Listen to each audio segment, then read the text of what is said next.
Energy Star qualified windows vary depending on the climate zone that they're located in. There are 4 Energy Star zones: the northern, north central, south central, and southern climate zones.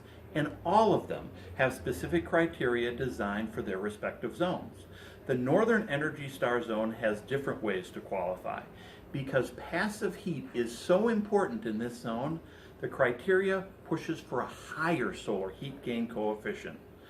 There's 4 ways to qualify in the northern zone: having a U factor of a 0.30 and a solar heat gain coefficient of a 0.42 or greater, having a U factor of a 0.29 and a solar heat gain coefficient of a 0.37 or greater, having a U factor of a 0.28 and a solar heat gain coefficient of a 0.32 or greater will all get you Energy Star qualified in the northern climates.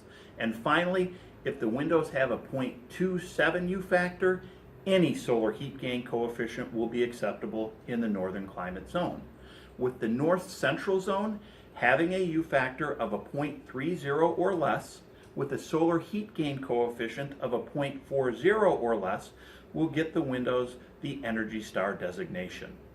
In the south central zone, a lower solar heat gain coefficient becomes more important because the climate zone is more heat dominated.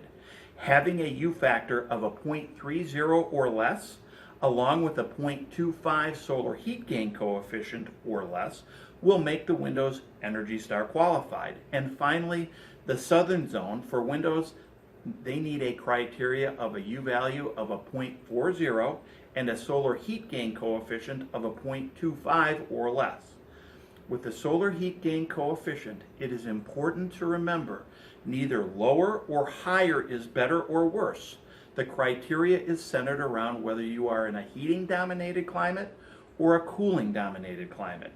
Energy Star has made the solar heat gain coefficient spectrally selective, meaning it is designed for the climate you live in.